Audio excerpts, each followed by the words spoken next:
It's interesting because where it took that, thank you for sharing that, because this is a good place for us to go a little deeper. What it took me to is, what is the fear you have, humanity, not Yeah, you, but what is the fear humanity has, which has been well earned, that if we do something different, that something terrible will happen. And so what actually keeps us in check is fear.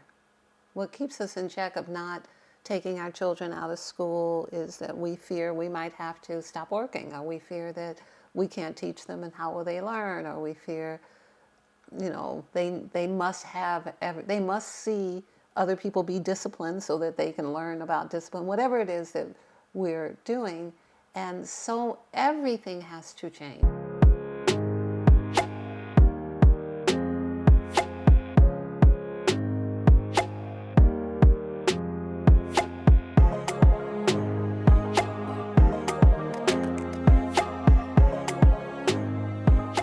Welcome to Call for the Truth. I am LaOta of the Sun, and this is Tarvars of the Sun, and we welcome you today to join us in our conversation. But before we begin, Tarvars, will you bring us into the Call for Truth? yes, and we encourage you all to join us in this call for the truth. Shall we call forth the frequency of truth? Shall we call to see the truth in all that we see? Shall we call to hear the truth in all that we hear? Shall we call to speak the truth, calling forth the courage to speak the truth? Shall we call forth nothing less than the truth to come forward into our experience? So here we are in the truth. Yes. Indeed, indeed. And so we encourage you all, like, subscribe, hit that bell notification if you'd like to stay within the rhythm of truth with us. So we're here talking today about the idea of you become what you tolerate. Sounds interesting. Yeah. So what inspired this? Well, I think that life inspires us all to recognize at deeper levels what really is going on. If we tolerate bad behavior, or poor food, or poor health conditions, then we inevitably become that, in the same way that what we eat is what we become. That at some level, all things eat. If we eat disrespect, if we eat the levels of dissidence, then we begin to gain that as part of our own experience. That's ultimately the way everything works. It's how overlapping frequency fields work, where you move into a frequency, the frequency becomes you. So you move into frequencies of exaltation or precision or accuracy. You work with people who are very accurate, very disciplined. Some of that becomes you, or you pop out of it if it doesn't become you. So the things that you stay in on long periods of time, relationships, housing, food, levels of your own thoughts about yourself, you stay in them until you pop out of them or become more ingrained in them. It's just the nature of how reality works. So this idea of tolerating, I think the language is interesting, because sometimes it's like tolerate a family member, tolerate an employee, tolerate what you are experiencing in the world. Yeah. And so there's, I can see it's a little nuance. For the listener, it could likely be that way. Yes. Because sometimes we're taught to tolerate certain things.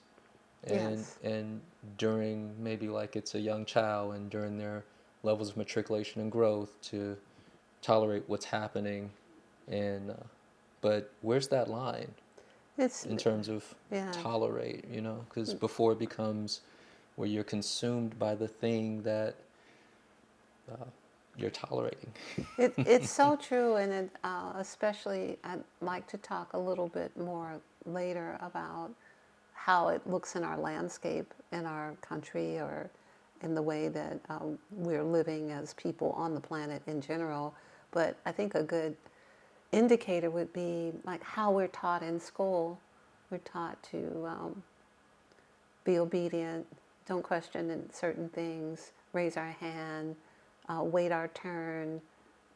And we all are in agreement with that because we've all been taught that. But is that the way you teach people to be, to take over their world, to do what they see as right, to make the decisions that will make the difference? And the reason I say that is we've all been educated that way all over the world for hundreds of years, and look at us. I'm like, what do you see in the world? Everyone may have a different point of view, but does that teach you to be extraordinary? Does that teach you to be imaginary? Does that teach you to, is there room in that structure of education to make or feed a genius? And is there another way? I'd like to think of the future as being such an opportunity to make new humans, new education, to bring from humanity something different. I was raised in an extremely structured educational system where there was no room to even write with a different hand, let alone to do anything that would be out of the structure, the very strict structure that everyone had to be formed into. I think most of us have lived through those kinds of situations, and we probably are in favor of them because we survived it and think well of ourselves. Well, what do you think of that? Well, I think that everyone has been to school for the most part and had some level of indoctrination. Keep your head down, go with the crowd, no critical thinking, no thinking outside the box, stay within the lines, sheeple mentality. However, it has not served us, or it's got us where we find ourselves, where people are afraid to stick out. Well, I feel like there's a shift happening. Yes. Sometimes people are sticking their heads out more, but it does seem like there is a response from humanity of not wanting to tolerate it anymore. Tolerate the system that clearly has not served us. There's a lot of visuals that people put online that shows how the school system and the prison system is exactly the same. Oh, the same really? type of buses, the same type of Oh. structures of the buildings. Yeah. Even the idea of keeping a child seated 8 hours, just training you to work a job. Yes. Where you're working for someone else, building someone else's dream that they imagine, Yes. and not to tap into your own. So I'd say I agree. I'm just saying. I see it. Yes, I think and others could see it too. I think the prison analogy is very clear because the ones who are the movers and shakers of our world, I'm sure not all of them, but many of them have been equally educated through their family lines. They've been taught to be willing to go and make changes, to feel like they own humanity, like they have the right different to. mindset. It's a completely, and they have been cultivated over generations because the DNA does change. If 100 years of your families have been in prison or school, or they're both kind of the same, then that's the DNA is acclimated towards that. Look, LaOta is really the same. The food, the cafeterias, everything. Yes. It's like little boxes. And so if it's designed to keep you small and uncreative, and to find within whatever you find within those systems, which is not clean, wholesome, and good, in schools or in prisons, which are the similar things take place in both places, that we should know that we are ingesting that. We are eating that. That is what we tolerate in our world, so that's then what we become. We become the thing that we tolerate like that. Yeah. So it's a thing where it makes me think about how, again, we're in a space where we've tolerated this type of indoctrination, this type of schooling, this type of passivity. Just go with the program. We have become it in every sense. I can see where we are like that with our political system. It's the same thing. We have the larger corporations that are basically running the country. Technocracy, corporatocracy, and it's just go with it, put your Yes. trust in the system. It has always worked, but has it really? Yeah. So, I mean, we're asking rhetorical questions here. Yes, indeed we are. But it's worthy of thinking about because it takes us out of the moment we're in so that we can see the cause. What is the first cause?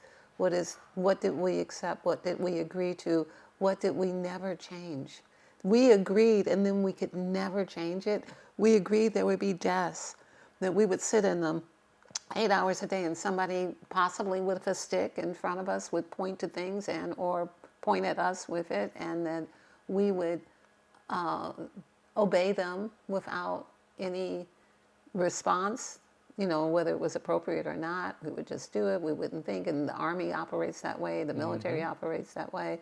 And we locked ourselves into it, and then we never got out of it. So now here we are in this situation where we're being given medical, pharmaceutical, health. All of these things are being done the same way. You go into the hospital, you can't get out.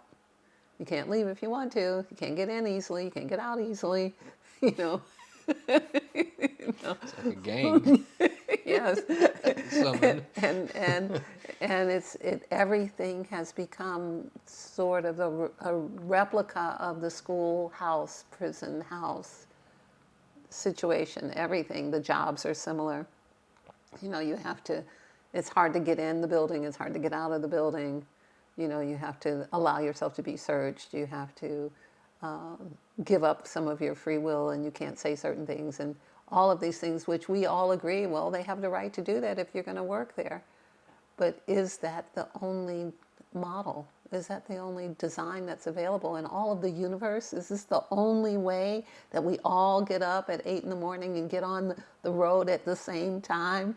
Is this the only way this could work? And tolerate the suffering until we become the suffering. Yes, It's like and a ball that's of suffering. ultimately where I was going with that. Ultimately is then the disheartening, the frustration, the things that make us less than happy become our everything. And it becomes that way for the overlapping fields, frequency fields of all of those who are around us, our family, our coworkers, our children, their teachers. So we are in this field of suffering constantly. And we become that until we decide that we can see it and we can choose not to, because it is a mental choice. It is it is not that you must change the physical circumstances. Many people have gone to prison and written great books about freedom from prison, and Nelson Mandela actually still ran the country from prison. So it's a matter of how do you think about a thing? And so if you think about ways in which you can be free, then those ways will begin to open to you so that everything doesn't feel like you're being persecuted. Everything doesn't feel like someone's taking something from you, although they are, in reality. Yeah, I was about to say, make it make sense. They are, but it begins with the fact that you can be free inside your own mind. You can think the thought, and then who knows what thought has not been thought before that could free you. What thought you might have that would make you feel free and not controlled and not diminished or not made to do something you don't want to do. What thought do you have to have in your own mind that frees you from feeling like just because I went to school and just because I work a job and just because I live in the neighborhood that where everything is controlled and the lights go on and off at the same time, and I think I'm in harmony with that, and I think I'm in harmony with the traffic lights, and I think I'm in harmony with people being at the airport checking everything. All of those are learned behaviors that fit into a behavior that the population has in general, because now, we love our prison. Now we're like, yeah, but I like that I get up at 8 and I get home at 5. I like that somebody, is checking all my packages and my shoes so that nobody hurts me on the airplane. But because I've lived long enough, I remember when that didn't exist. So since I remember when it didn't exist, there was no fear that anything would happen, and things rarely ever happened, So there's this idea of what we have grown accustomed to, we have become. Yeah, this is an interesting topic because my mind is going in a few different places. I'm seeing from the Mandela reference that you gave about him being in jail, but still in the mind he's free. Could you clarify, like, where is the line drawn between, like, freedom versus, like, escapism?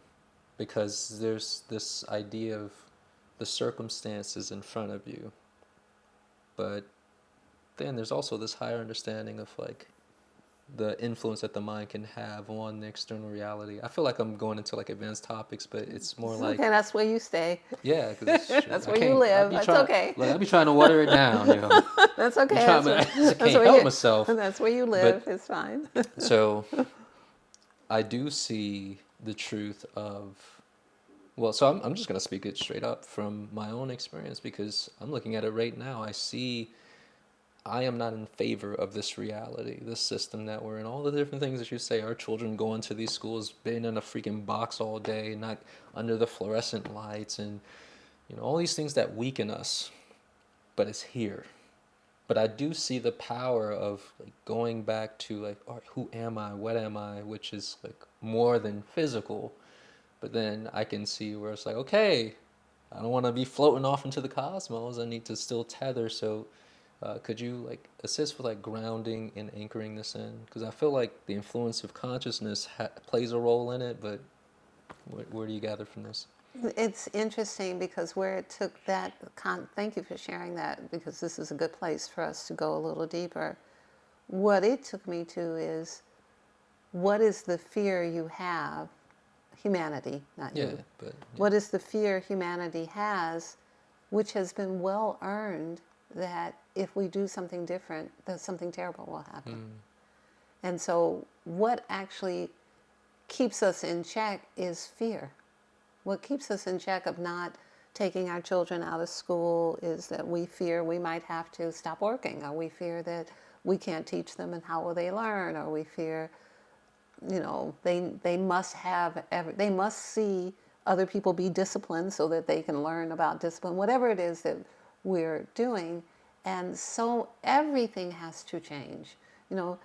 How we look at parenting, how we feel about whether we feel that we are out of order by not having children, because we don't want to devote 24 hours a day, for 20 years to someone. That's an appropriate choice.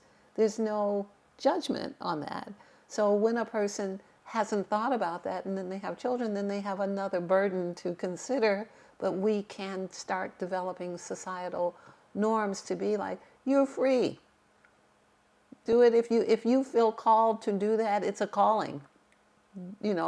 That's good, but understand it's a calling. It's not just something that happens biologically and now you got these children, which is how most people live. And then they're only, marginally connected to all of the extended things. They may truly love and adore the children, but be marginally connected to all of the things that are involved in raising a human, or what that means and with their choice of relationship, what that means with education and all of that. So I think there's a completely different approach that's needed towards everything that's much deeper than just, whether you send the children to school or not. It looks as if these things are going to be removed as options in the near future, that where what seemed optional and that people went to school, it may be that the systems that hold school systems together start to fall apart, which is what I see. Well, Where's the most dangerous place to keep your money right now? And I'll prove it in 60 seconds. Most people think banks are safe. They believe their deposits are sitting in a vault with their name on it. But here's the truth. The moment you hand money to the bank, it's no longer yours. Legally, you're a creditor. And in a crisis, creditors are paid last, if at all. Banks don't protect your money. They use it. They lend it, they leverage it, and gamble it. If their bets go bad, you carry the risk. And if inflation rises, your safe savings lose. They lose value every single year. That's why millionaires don't park cash in banks. They park cash in assets. History proves it. Cyprus 2013, deposits frozen, savers lost billions. Argentina, Venezuela, Turkey, currencies collapsed, savings evaporated. Even in the US, over 500 banks failed since 2008. And yet, central banks themselves are quietly stacking gold at record levels. Why? Because they know the real safety lies. Because they know where the real safety lies. So here's how you protect yourself. Keep only what you need for daily liquidity in the bank. Move the rest into assets that can't be frozen or printed. Things like gold, real estate, and private equity. Build a reserve outside the system so you own your money, not rent it. Start now, because the riskiest place to keep wealth is where everyone else feels safe. interconnected web It is. that's inappropriately interconnected, where one thing is removed and it collapses another. And if that in fact happens, this conversation becomes quite pertinent, because then what do we do in the interim before we build the new human? And my recommendation is the same recommendation I would have about tolerating systems of education that are clearly collapsing, tolerating food systems that are clearly collapsing, tolerating health systems that are collapsing, is start to bring together people who are the person that has what's needed.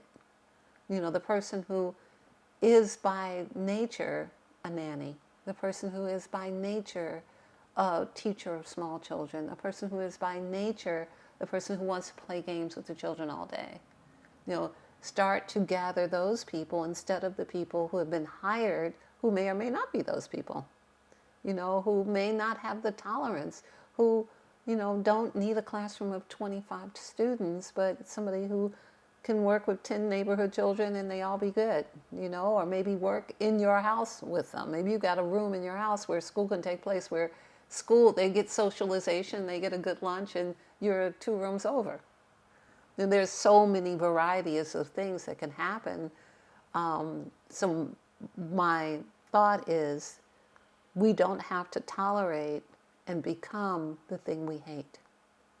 We can make small changes in which that can happen, where we can achieve what we need. If your interest is in food, maybe you could make nutritional lunches, and maybe your interest is not in taking care of the children or teaching or playing games or reading books, but you can make lunch.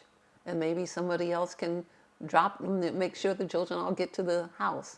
You know, walk them all down the street or get them to and from, and whoever's willing to do whatever they're willing to do. And if you're not the person who wants to take on that responsibility, fine. Maybe you can provide a basement or a garage or a place where that can happen.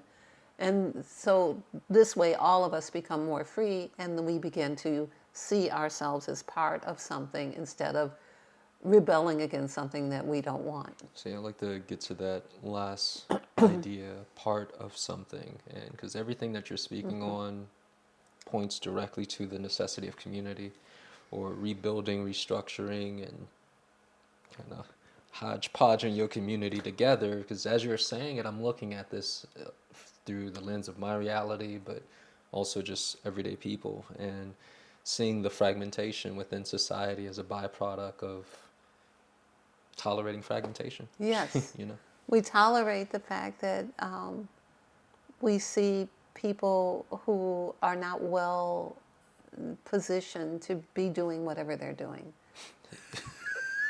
Maybe you're not really well positioned to be a chef.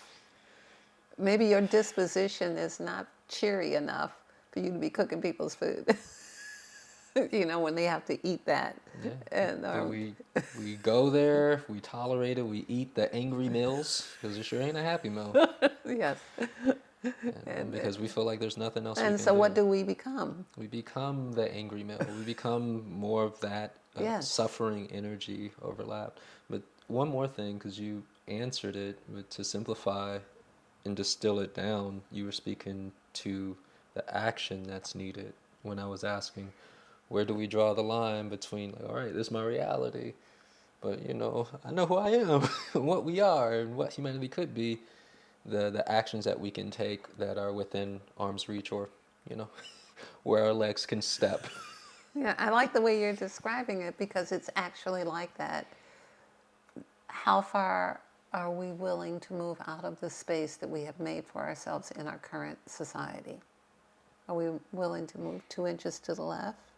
Are we willing to be a park monitor? Are we willing to read a book at bedtime? What are we willing to do? Can we get online and read 10 children a bedtime story? What can we be creative with? Are we willing to, teach a class in music or teach a class in art? And if we are unwilling, where are we willing? Okay, you don't have to do that. What contribution would you rake the leaves so that I can make an art project? Bring them to the art teacher. Will you do that? Would you gather up all the leaves and then we can make leaf art? You can do that? Great. Then that means I can keep talking to the children. So to honor everybody for what they bring to the table and to not become the thing that we don't want. So it's not that any contribution is too small, it's that every contribution is honored and helps, and everyone can see that we're moving away from systems that are not in our best interest. So you touching on one of my next questions, which is, where's the balance between taking these little baby steps and honoring where we are within the process, because in some people's circumstances, due to the fragmentation, there may be only so much that they can do. Absolutely. And how do we, well, I'll say this, I can see from what you're saying the necessity to honor any action that we can take that's in the opposite direction of the suffering of the system that we currently participate in. But then I also see where it's like, okay, like it might have to be more than just planting pretty flowers in front of your yard, like something that requires, okay, and take another step, so we're not as comfortable or complacent, so to say. Like, how do we find the balance? It's very interesting because it brings me to a thought that I have seen about the future, of building the new human in the future. I see councils. I see groups of people who get together who are in agreement with the fact that there needs to be change. Not all of which can participate or serve in the same way. And not all of which who are willing to serve in the same amounts. But if you get that group together, and in that group you have a coordinator, you got somebody who likes to call people up and coordinate things and get things together, that would be first order of business. Like, that might not be you. That might be, but to know that a council of people, one brain doesn't work as well as many. And even though you may not like or agree with everyone, if you agree that we're going to find a way to best support whatever the idea is, our food, our children, our health, something, then you have a coordinator within the group that reports to the board, so to say, or to the council. You're already there. Because as one person who's willing to coordinate contacts each person and finds out what's available, like, yes, I'll make pot holders, or I'll cook on Tuesday, or I'll come show them how to garden, or I'll, once that happens, you're good. Because then that motion establishes a forward momentum that creates motion. And when people are thanked and acknowledged, then that makes them more motivated. And if one person doesn't have the longevity or they just can't do it for more than a week or two, it's still good, because now you have that as one of the things, a category that can be, people can aspire to, and somebody who's 15 may be able to be cultivated into doing that, who's a young adult. Maybe they can help do the thing that the senior doesn't feel well enough to do anymore. So it's all very doable. It really has to do with the energy of the people who are the board or the council. It really has to do with the inspirational energy. Can your thought of living a different life be inspirational enough to make you stop eating the life that unalives you? And is that inspiring enough to keep you alive? And if it's not, then that's a problem for humanity, if we don't want to be alive. But enough people should want to be alive to make this work on some basis, on some model. And I know for sure it can happen because I've lived it. So it can happen that through engaging people, you can find out what would they be willing to do, how would they be willing to support health, food, childcare, education, what do they have, and then start to coordinate it and move towards it and put energy into it. If you have not done anything and you start to do something, there's forward momentum. And if you really want a different world, that momentum will show itself. So I'm not sure if that's... You kind of did. At the tail end, you brought it all together because, big picture type of gal, and you brought it back down. So what I take away from this, or at least the very last idea that you shared, is, again, taking some level of action and one's desire for a better world being almost like your measuring stick, so to say, your own internal inspiration to continue to take another step and another step, or a larger step. That can be the fuel, which that makes total sense, like having some type of what do they call it, North Star. Yeah, I think it also speaks to just having the clarity of what the divine feminine and divine masculine are. Who are you? How does it relate to the greater understanding? You are the divine polarity of creation. Honor, respect, and gratitude must be given, but there has to be integrity, discipline, and action.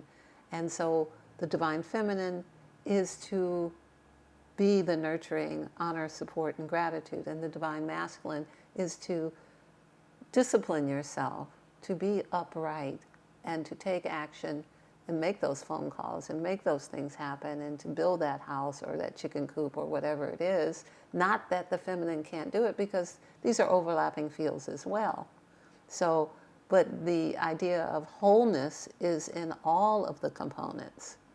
So if we will take action and have integrity, be in the truth, and then discipline ourselves to stay in the truth and not slide out of the truth, we can stay in it, then the actions will be more supported by truth, and therefore more stable. If the divine feminine remembers to honor, respect, and give gratitude, then the children and all of those who participate in it will have the nourishment they need, the soup they need to warm them on a warm night. So I can see that just understanding who the divine masculine and the divine feminine is very supportive of the new world, very supportive of the solutions that are needed at this time, and very supportive of making sure that we don't become the thing that we tolerate. Like, we don't have to become the thing. We don't have to tolerate it. But if we do tolerate it, we inevitably become it. Yeah. So it's the same in a personal relationship. I think it's pretty clear we have tolerated and became the thing, but I see humanity seeing it and like, like what type of mistake we have made and what we've allowed and permitted. And of course, that's happening in waves. Some people are cool with it too, but in to each his own. But I like what you were saying about the masculine and the feminine, because just introducing those two energies cures the fragmentation. And there really isn't anything else. We all are that. We all are divine representations of the two polarities of creation. Yeah. I mean, it really encompasses everything at varying levels and degrees, and nobody has to have children, nobody has to teach children, nobody has to be the healer, nobody has to be the cook, but everybody gets to contribute whatever they contribute. If they do it with honor, respect, gratitude, integrity, discipline, and action, we're all going to be happy to eat that. So dare I say,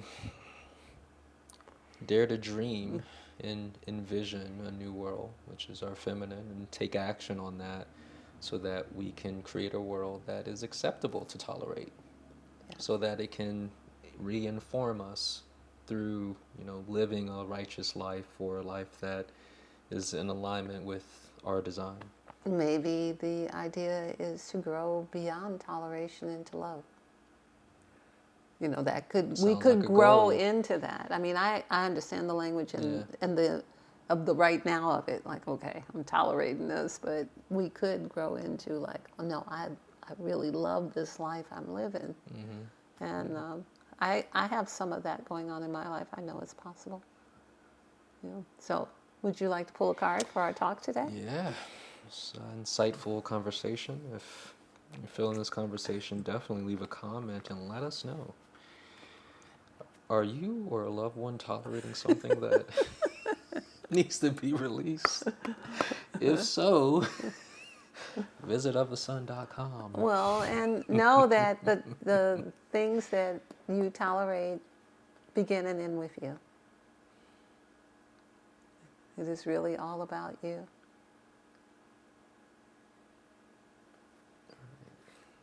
Ask the cards to share with us the truth that we must... Yeah, they was talking to me, I'm sorry. that we must receive regarding becoming what we tolerate.